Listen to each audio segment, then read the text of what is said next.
Imogen, over to you. Brilliant, thank you, Toby. Thank you all for coming this evening as well on this sunny evening. It's a nice evening to be sat outside eating an ice cream, I think. So thank you for choosing to come and look at my come and watch my talk. So I am the Biodiversity Officer for the forest, and most of my role revolves around wetlands. That revolves around anything from rivers to ponds to wet grasslands, floodplains, anything that is classified as a wetland, basically, as well as helping out with other biodiversity surveys that we have going on within the forest. The biodiversity team is quite new in itself, so I think most of us have been in post for less than a year. So a lot of these projects are really only just starting to get off the ground and be put in place on some of our sites. So it's quite an exciting time to be working with these habitats in the forest, and hopefully you'll see how much potential there is within the forest to develop some of these further. So at the start, I think I'm going to talk about a little bit about wetlands in general and how important they are as an ecosystem. So they're defined as an ecosystem that's either permanently or seasonally inundated with water. And wetlands are a very broad term, really, for lots of different types of habitat, which can include rivers, streams, floodplains, lakes, ponds, estuaries, wet grasslands, wet woodlands. Anything in that list there on the slide really can encompass part of a wetland ecosystem. And they're very much found all linking together these different types of wetland systems. So they support a huge diversity of wildlife and very important ecosystems for a number of reasons. They have a number of sort of ecosystem services, what we call, which means that they have a number of utilities for humans, as well as being very beautiful and very diverse for wildlife as well. And many of them are kind of seasonally changing. So from year to year, they'll not stay the same. They'll be flooded, or they'll dry out in drier years. So they're really kind of a dynamic type of ecosystem. This isn't anywhere in the heart of Bingham Forest or indeed in Warwickshire. This is actually the Pantanal in South America, but I thought this was a great picture because it really shows off all the different types of habitat that you can get within a wetland system itself. So you've got these sort of vast areas of open water, but also these little patches of sort of wet grasslandy areas and wet woodlands. Although this is tropical, of course, this is a very much more diverse system than anything we have in the UK, but we would have once had sort of vast areas of wetlands, maybe not as big as Pantanal, but we would have once had sort of areas of wetland that would have looked a bit like this, in a temperate sense, of course, but and they're hugely important and often don't get as much of the press as sort of say rainforests do, or forests, or everyone's heard of the Amazon rainforest, but not a lot of people necessarily know about some of the larger wetland ecosystems that we have. So they have a function of being a floodplain. They're a very natural floodplain, and when water is kind of stored on the land in these systems, it's not going down into rivers as fast. So it's slowing the flow of water into those river systems, reducing the rate of flooding. They're very good at filtering nutrients and pollution. So any nutrients that come into these systems are kind of diluted, so that fewer of them get passed into our river systems and drinking water. A home for vast amounts of wildlife, which I'll get onto more of later on in the presentation. They're also really effective carbon sinks. So peatlands, which are a type of wetland, they store twice as much carbon as all the world's forests. Source of drinking water, and only 1% of our fresh water is actually usable as drinking water. This is worldwide. So even more important to preserve our wetland ecosystems, keep them clean and keep them functioning as they do, as well as being livelihoods and an important source of health and well-being for the population as well. So in the UK, we've lost a lot of our wetland habitats in the last 100 years, up to 90%. Currently, wetlands make up only about 3% of the UK, but are home to 10% of our biodiversity, and much more biodiversity than that will use wetlands and ponds and areas of water, because ultimately all wildlife needs and plant life needs water to survive. So much higher percentage of that will actually be coming in and out of wetlands and using them. We've lost a great number of ponds. Over time, ponds dry up, they fill with sediment and become dried out if they're not sort of managed regularly. So over time, that kind of loses the number of ponds that we have. And unfortunately, only around 15% of our rivers in England are classified as good quality. It's a bit higher for Scotland and Wales and Northern Ireland. So this is one of our wetlands in the UK. It is Leighton Moss, which is a nice big area of reed bed and wet woodland and marshland.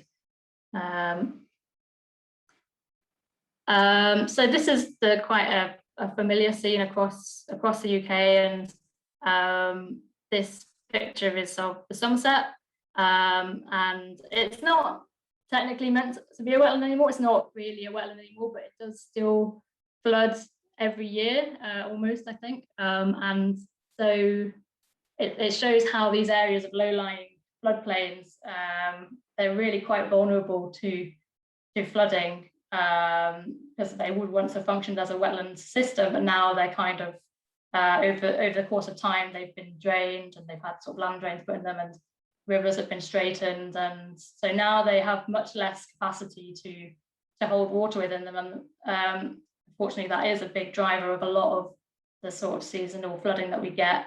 So this is the Somerset Levels, which would once have been a massive wetland, and it sort of still does become a wetland, whether intentionally or not. But it's unfortunately causes a huge amount of flooding damage as well. So it's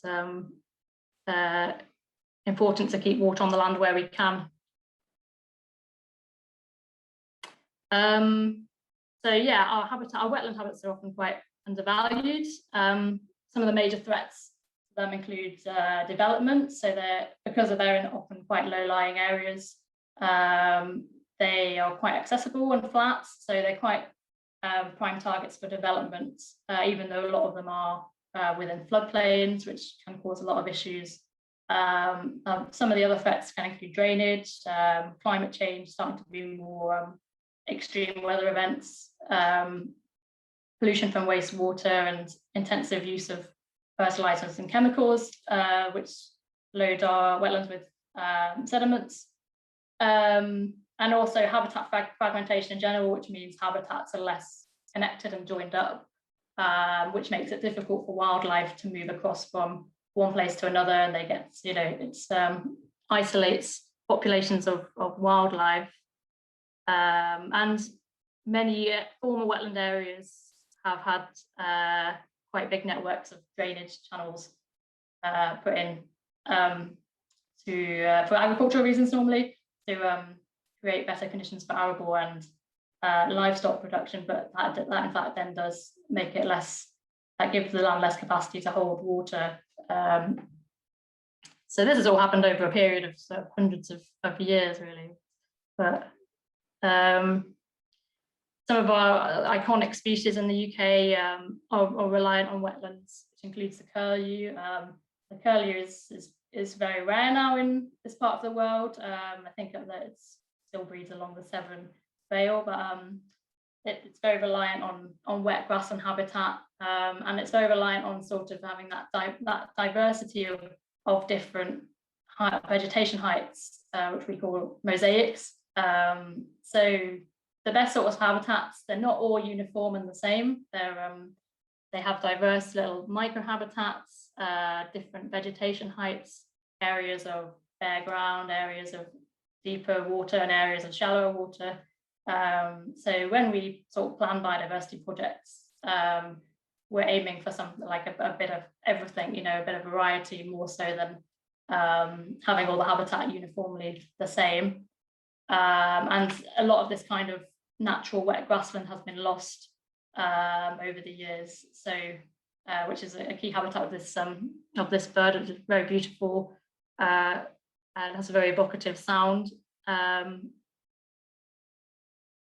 So that's a bit of a gloomy way to start the presentation, but I thought I'd give you a bit of background to the kind of the current state of our wetlands and in the UK and in the world. But the positive news is that wetlands actually take a much shorter time frame to recover than some other habitats do. So forests, once you lose an ancient woodland, that's kind of gone forever, or at least for the next 400 years. But with the exception of peatlands, where the peat takes a very long time to be formed again once you've lost it, a lot of wetlands can be restored and even created in new places, and those habitats can colonize within quite a short period of time and sort of immediately have benefits on the surrounding environment. So once you sort of start to have an area of water that wildlife can find, then it will come. So so that's the positive side of the introduction. And these are some pictures of habitats found within the forests, some wetland habitats found within the forest. We've got a number of the habitats I had listed on the first page within the forest. We've got rivers, ponds, reed beds, we've got sort of wet grasslandy areas, areas next to floodplains and tributaries. And so there's really a huge amount of potential within the sort of landholdings of part of England forest to restore some of these habitats and get them in better condition. And a lot of the ponds have been there probably for over 100 years. Going through old maps, you can see that ponds have been a continuous feature for over 100 years in some places. And so, yeah, we're starting to sort of work through and develop a program of restoration for the ponds, and also work on some projects to improve the habitat quality and the water quality of our river systems as well. So within the forest, these are just some of the kind of habitats, wetland habitats you can find. There are three major rivers. There's the Olne, the Arrow, and the Avon, and on some sites we have that major branch of river, and on some we have the tributaries, such as the Nolan Brook, the Hughes Brook, and some unnamed tributaries, such as one at Traps Green, which is an unnamed tributary of the Olne. It's quite far upstream, so it's a good chance to kind of hold water upstream of that catchment. There's over 100 ponds in the forest. We're still kind of going out and surveying those this spring. We've been doing a lot of sort of habitat quality surveys of those ponds and sort of assessing what condition they're in. And then in the autumn and winter, we plan to improve the condition of some of those ponds. There are some reed beds and wetlands on some of our sites at Netherstead, which is a good home for wetland birds such as reed bunting. There are some ponds that have fantastic dragonfly assemblage already.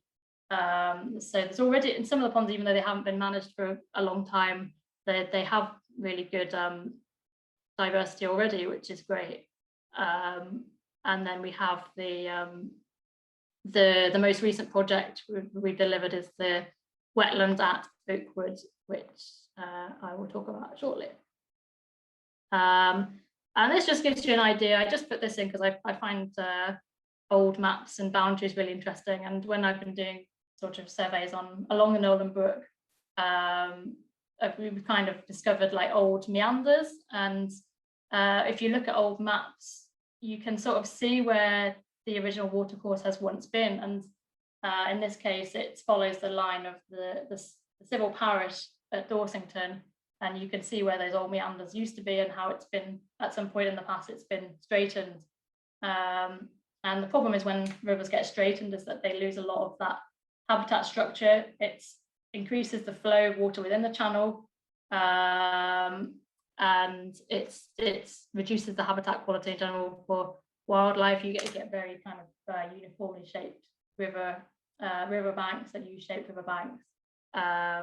And rivers are supposed to be wiggly, and they're supposed to have floodplains around them, which naturally kind of flood every year. So when you straighten them, you lose a lot of that capacity to slow down water within the environment.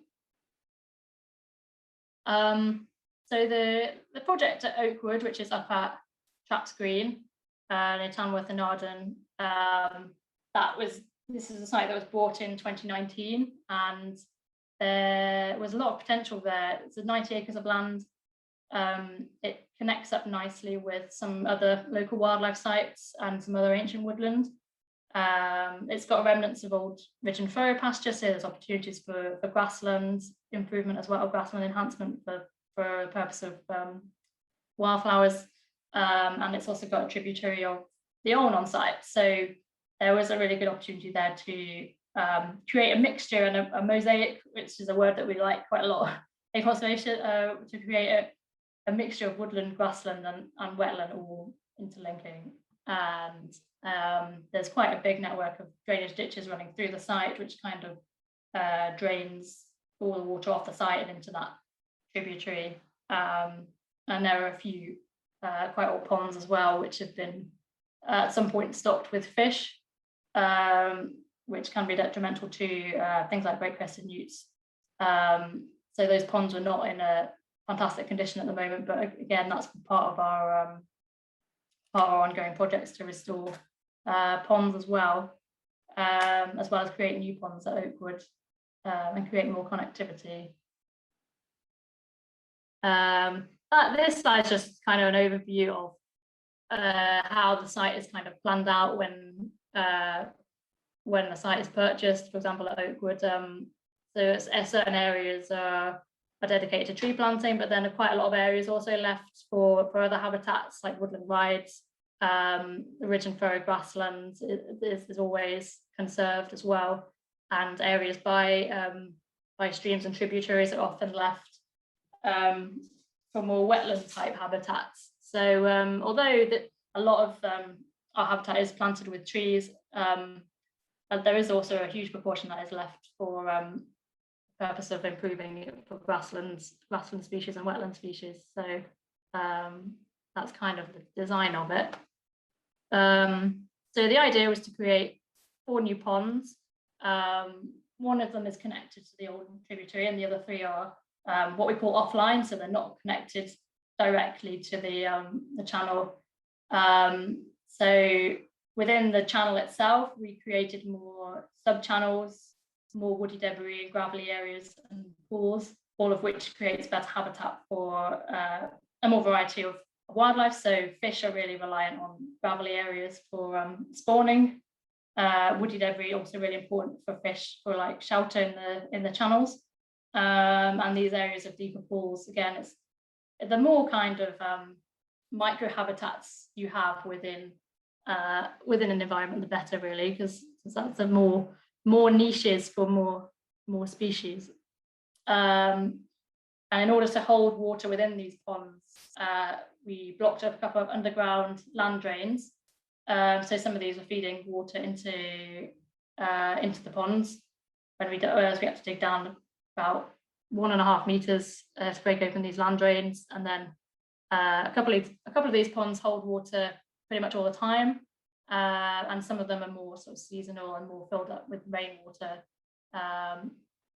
We also blocked up a drainage ditch to sort of divert water flow into one of the ponds, and there's also a lot of water that flows down from the top of the field because it sits in quite a low area of the field, so it naturally accumulates a lot of water there. And that's kind of the outline of what we did with the channels of the very bottom there. That's the sort of diversifying of the channels, and 4 ponds we've created. In red, we've got the drainage ditch that we blocked and water now kind of flows sort of where at the top of the ditch and flow down into the pond. This is what it looked like before we did anything. It's kind of just a semi-improved grassland. There was not much in the way of sort of floral diversity or anything that we would be worried about damaging, because when you enter into restoration projects, you have to be very careful you're not harming any existing habitats or any existing wildlife. So there was not really much of interest in this field. I think mainly been used as pasture for grazing. And this is what it now looks like. It's 4 ponds all connected, 2 of them connected into the channel. Sorry. On the left, we've got that's a couple of months after the restoration was done. So still quite fresh soil. Obviously hadn't colonized with vegetation yet because it was done over winter. And on the right, we've got the pond as it looked a couple of weeks ago.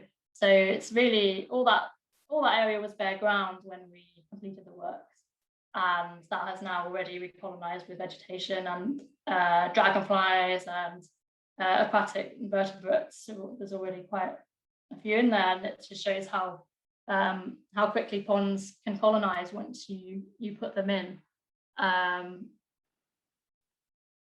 And the benefits of this project is that to create more wet grassland, areas of standing water, and more diversity within the river habitat as well. Beneficial for numerous types of wildlife. All wildlife needs water as part of its life cycle, or even if it's not living in water or next to water, it might eat insects that do emerge from water. So bats will eat emerging sort of caddisfly larvae or caddisflies. Birds such as snipe and lapwing will eat worms or invertebrates in the soil, in the muddy bits around wetter areas. So a lot of birds will pick off insects from these areas. Dragonflies, we've already got quite a lot of areas of the forest that are good for dragonflies, so it's really nice to sort of create more ponds. It should improve water quality in the tributary. And those ponds will be holding sediments and nutrients, stopping them going downstream. And it'll also be holding more water upstream in the catchment. So we're always very careful to say that we're not stopping flooding. We can't necessarily say that we're stopping flooding, but it will reduce the amount of water going into the river, and it will hopefully slow it down. So it's holding more water on the land instead of in the river. And in the future, we hope to graze the site as well to sort of help us manage the vegetation heights. So that was the Trap Stream project. The other ongoing project that we have in the forest is ponds. And the surveys and maps that we currently have and the ponds that we keep finding when we're out and about surveying reveal over 100 ponds across the whole forest, and I imagine there's probably a lot more than that as we keep finding new ones. A lot of them kind of get covered up by vegetation or dry out and aren't necessarily so obvious. And yeah, this spring and summer we've been assessing the habitat quality of some of these ponds. Quite a few of them already have populations of great crested newt. I think at least 5 different areas of the forest have ponds with great crested newts in, even ponds that kind of don't even look like they would be very good quality are actually have newts in, and that goes to show that ponds might look like they're not very good quality, but they can still be fantastic habitats. And several already have very good invertebrate and dragonfly. A lot of ponds within former arable environments, they do tend to become quite overgrown, and sometimes you get quite a lot of isolated ponds on their own. And the important thing about ponds is that they're connected to other ponds within the landscape, so that if one dries out, then there's always like another pond And so, yeah, that connectivity is important. So some of them are quite isolated and could do with a few more ponds created nearby. And some have populations of fish or carp, which are can be detrimental to aquatic plants and amphibians. The thing with carp is they tend to they feed along the bottom of the pond, and they stir up the vegetation, and they stir up a lot of sediment. And some fish also predate upon the eggs of great crested newts as well. So yeah, we're ideally not wanting populations of fish in the ponds. And this is just a picture of the great diversity of ponds that we have, ranging from ones that are really, really good to some that could do with some improvement.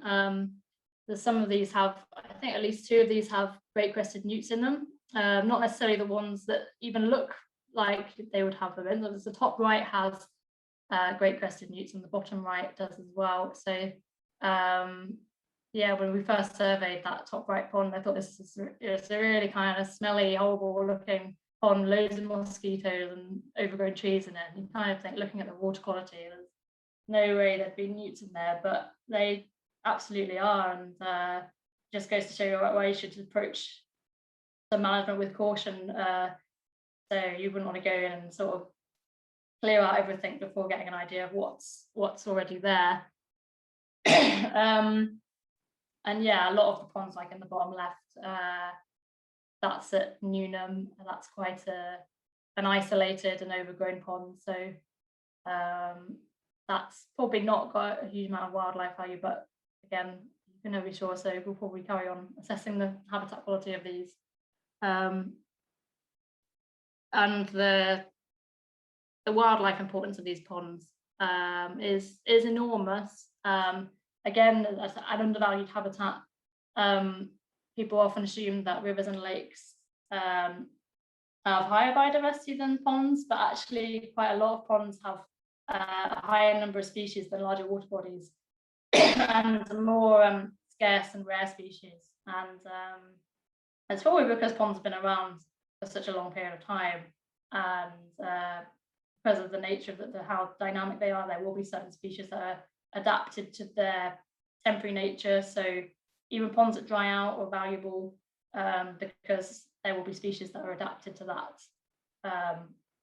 drying out phase, and that adapt their life cycle accordingly to that phase. So even a dried out pond is, can have wildlife value. So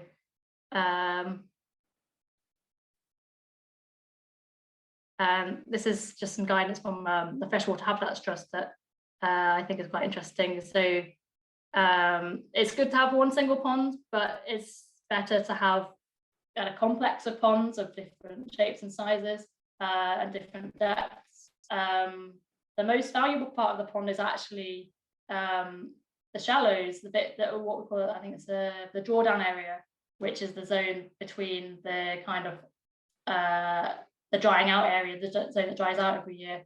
And that is actually quite often the most biodiverse part of the pond, in those sort of shallower areas. So different water depths support different plant animals and communities and different types of submergent and emergent vegetation.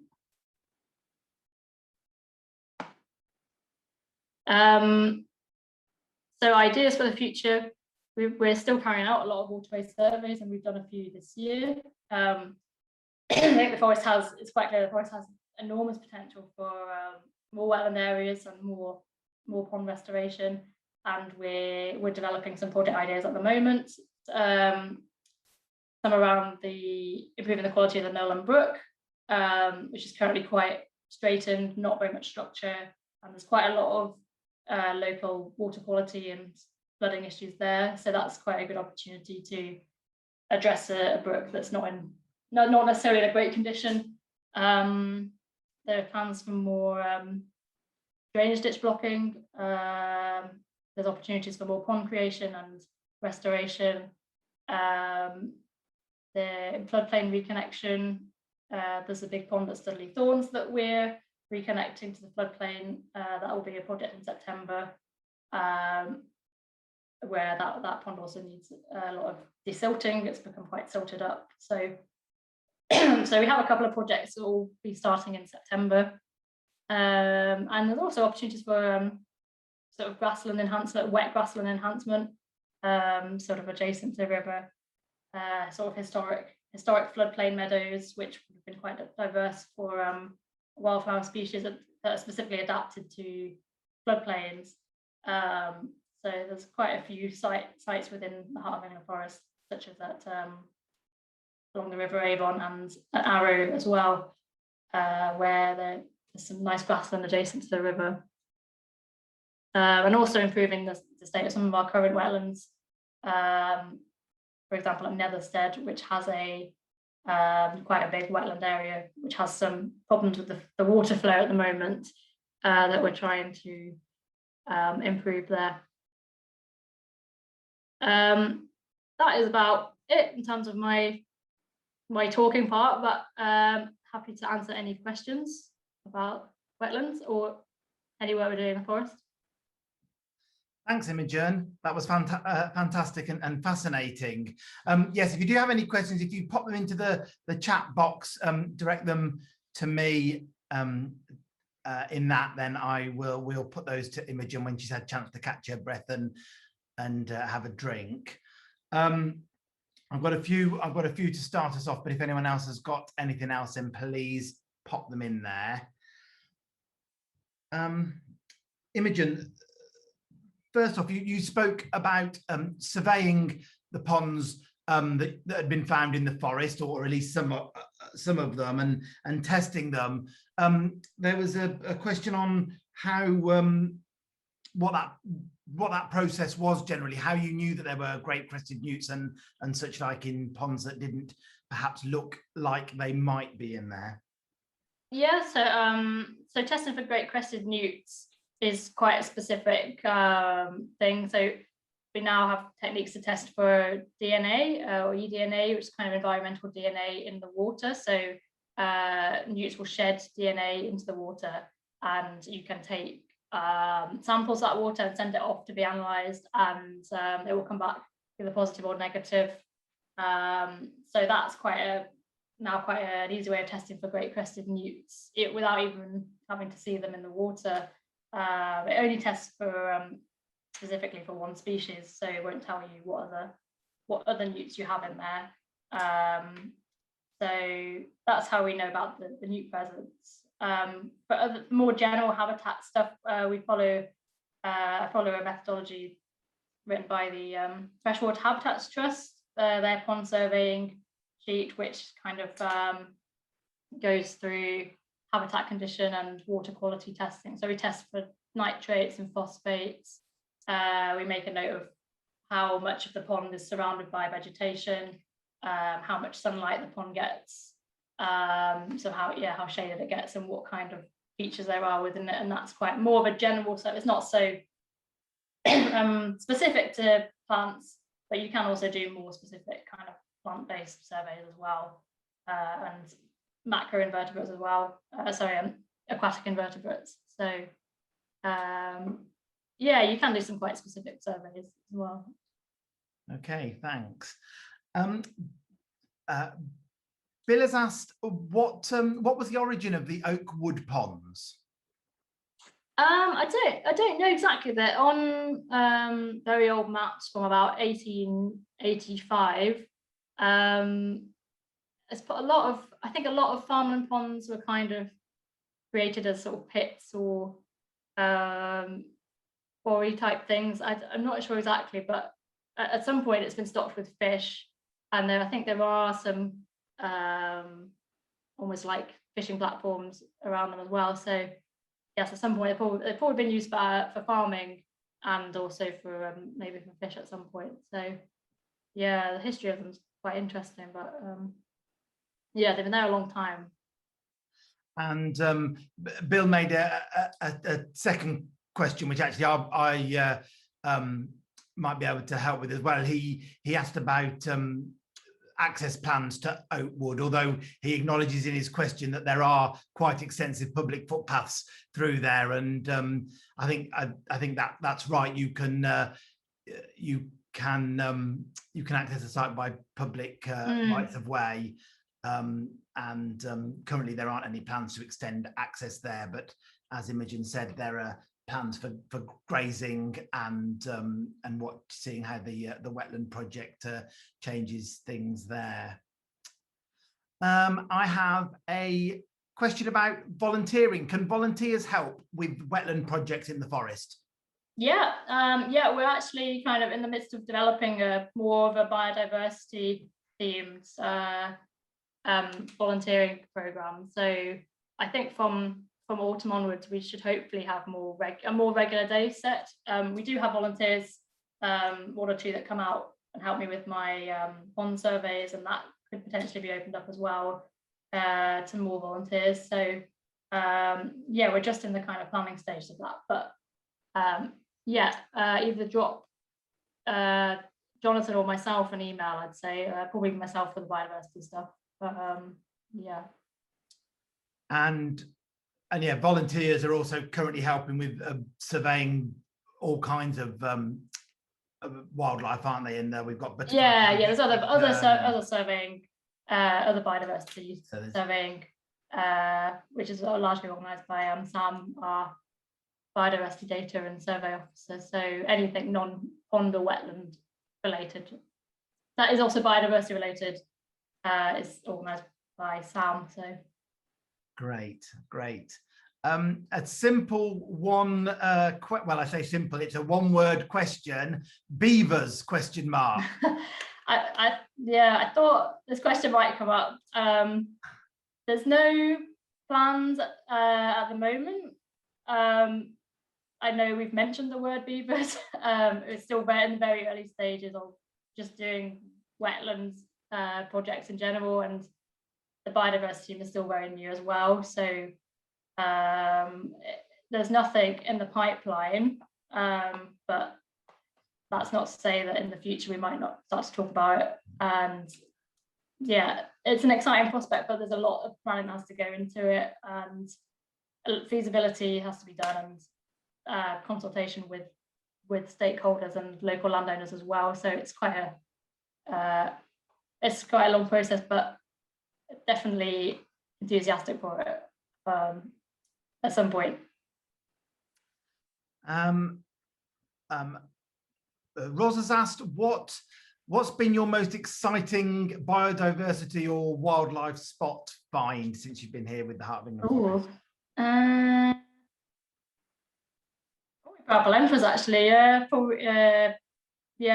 we've been doing purple emperor surveys, and yeah, there've been a couple of sightings of them in different parts of the forest. So that's a first for me. I've never seen one before. So yeah, it's a fantastic site. Well, the whole area is a fantastic site for purple emperors, and yeah, that's a really exciting species to have. You mentioned Studley Thorns, the wetland in there. Bill's asking what improvements might be going on there. Might you be removing the fish that he obviously believes are in the wetlands there? Is that anything you know? So the bit that we're doing at Studley Thorns is in the the Thorns bit. It's not the it's a bit that's in the woodland. So that's kind of that horseshoe shaped pond. And we're currently we're going to desilt it, and we're going to reconnect it to a sort of drainage ditch to improve the water flow into it. So there'll be kind of a floodplain reconnection. There's no plans to remove the fish at the moment, but yeah, I don't know if there's fish in that one specifically, or if it's a different one that he means. But unless anybody else has got any questions, well, I think I've come to the end of those that have asked. I'll just scroll through, check I've not missed anything. Yeah, no, we've had a few thank yous come in, Imogen, for your time and very interesting talk. Thank you. No, thank you for coming. So I will I'll also thank you, Imogen, for taking time to present to us this evening. If you have any more questions that you think about after we're finished here, then don't hesitate in dropping those into the email address info@heartofenglandforest.org, and I will forward those on to Imogen or a member of the team that can help. And so they don't have to be about wetlands, they can be about anything biodiversity or forest related. We've mentioned, thankfully, through a question about volunteering, and that's absolutely something that people can get involved in. There are also other ways you can help with the Heart of England Forest. For those of you who haven't yet come across our Friends of the Forest programme, that's a way that you can help grow the forest, improve these habitats, including wetlands that we've been talking about tonight, through a small monthly or annual donation to help the charity do its work. And we will give you several benefits, as well as the knowledge that you're helping preserve wildlife and improve conservation for generations to come. So unless there's anything else, I want to thank you all for your time this evening, particularly on this very warm evening to join us. And I hope we'll see you again at either an in-person event or more virtual online events that we hope to be including into our calendar soon. You'll find on heartofenglandforest.org website on the events page. So thank you, everybody, and we'll see you again soon. Thanks, Imogen. Thank you.